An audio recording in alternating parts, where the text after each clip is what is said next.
Hello everyone. आज के इस वीडियो में हम लोग बात करेंगे जेईई मेन 2022 के एग्जामिनेशन के बारे में। एग्जामिनेशन के पेपर पैटर्न, एप्लीकेशन प्रोसेस, कुछ और डिटेल है उसके बारे में समझेंगे। देखो, एग्जामिनेशन की डेट्स बहुत जल्दी अनाउंसमेंट होने वाले हैं, लेकिन अभी तक नहीं हुआ है। रजिस्ट्रेशन भी इसी वीक आने की उम्मीद थी, लेकिन अब उम्मीद की जा रही है कि फरवरी के फर्स्ट वीक में रजिस्ट्रेशन स्टार्ट हो सकता है। तो आज के इस वीडियो में मैं आपको बताना चाहूंगा कि जो जेईई मेन 2022 का एग्जामिनेशन है, इससे रिलेटेड जो इंपॉर्टेंट अपडेट है वो शेयर करूंगा। ये जो इंपॉर्टेंट पॉइंट्स हैं उसके बारे में बात करेंगे। सबसे पहले ऑफिशियल वेबसाइट jeimain.nta.nic.in है, जहां पे फॉर्म आएगा।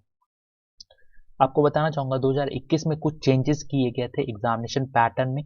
वही सेम चेंजेस 2022 में भी रहेंगे, यानी कि एग्जामिनेशन पैटर्न में बहुत सारे बोर्ड ने अपने सिलेबस को रिड्यूस किया था, जिसके कारण बच्चों को कुछ परेशानी आ रही थी एग्जामिनेशन देने के बाद पढ़ने में, यानी कि टॉपिक्स कवर नहीं हो पा रहे थे। तो उससे रिलेटेड कुछ चेंजेस हैं, उसके बारे में आगे समझते हैं।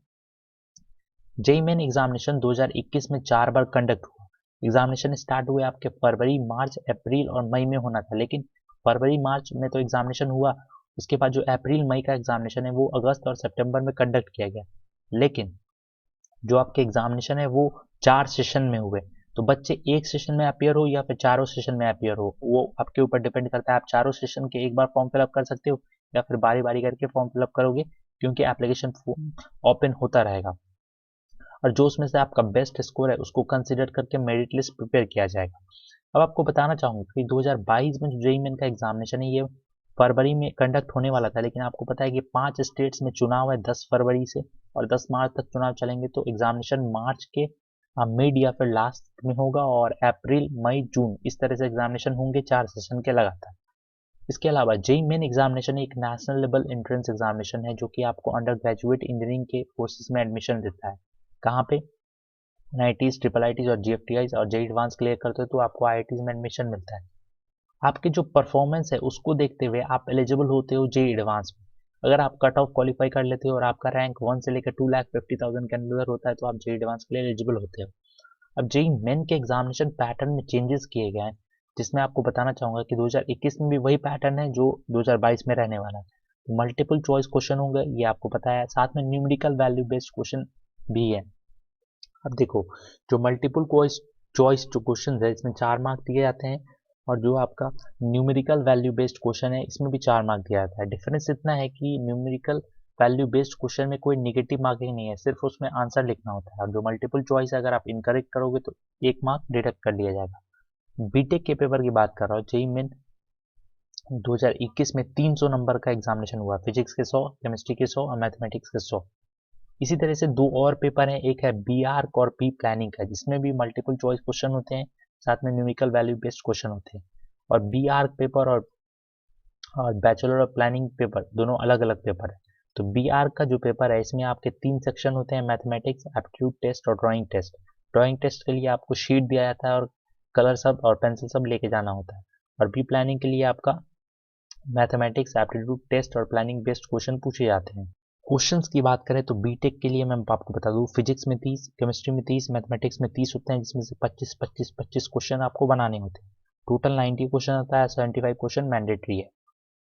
अब देखो, मार्किंग स्कीम मैं थोड़ा बता देता हूँ आपको। जो करेक्ट आंसर है उसके लिए तो 4 नंबर दिए जाएंगे, और जो रॉन्ग आंसर है 1 मार्क कट कर लिया जाएगा, और जो आप अटेम्प्ट नहीं करोगे नो नेगेटिव मार्किंग है। तो ये सिंपल सा फॉर्मूला है। इसके अलावा आपको ये भी बताना चाहूंगा, जो एप्लीकेशन प्रोसेस है इसमें अलग अलग स्टेप्स हैं। सबसे पहले आपको रजिस्ट्रेशन करना होगा, देन उसके बाद एप्लीकेशन फॉर्म फिलअप कराना होगा, इमेज अपलोड करना होगा जिसमें आपको फोटो, सिग्नेचर और कास्ट सर्टिफिकेट ये भी मांगा जाएगा, और पेमेंट भी करना होगा। जेईई मेन फॉर्म फिलअप कैसे करोगे? तो jeimain.nta.nic.in ऑफिशियल वेबसाइट है। वहां पे जेईई मेन एप्लीकेशन फॉर्म का रजिस्ट्रेशन का लिंक अवेलेबल होगा।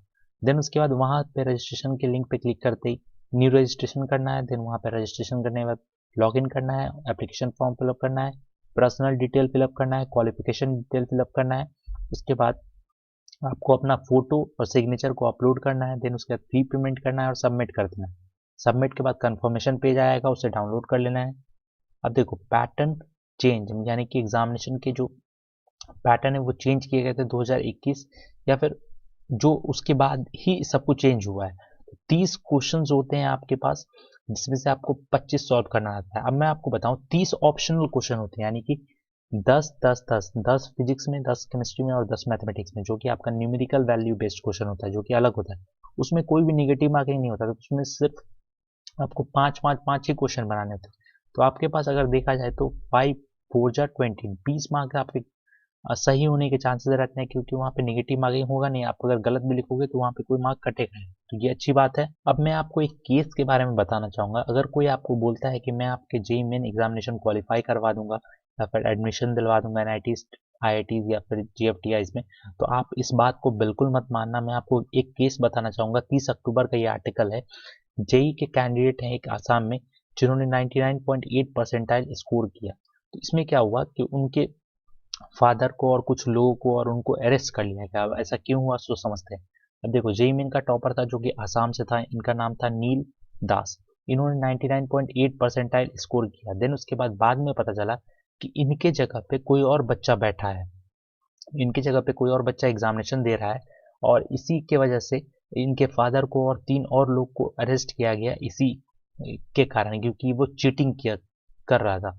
इसके अलावा कुछ दिन बाद, उसी के कुछ दिन बाद, भार्गव देखा जो कि ओनर है गुवाहाटी बेस्ड कोचिंग इंस्टीट्यूट के, वो इस जो पूरे मामले है उसके प्राइम एक्यूज थे, यानी कि मेन मेंबर थे, उनको भी अरेस्ट किया गया। साथ में पुलिस जो इन्वेस्टिगेशन कर रही थी उसमें उन्होंने पाया कि जो जेई के टॉपर है नील दास, वो एग्जामिनेशन में अपियर ही नहीं हुए।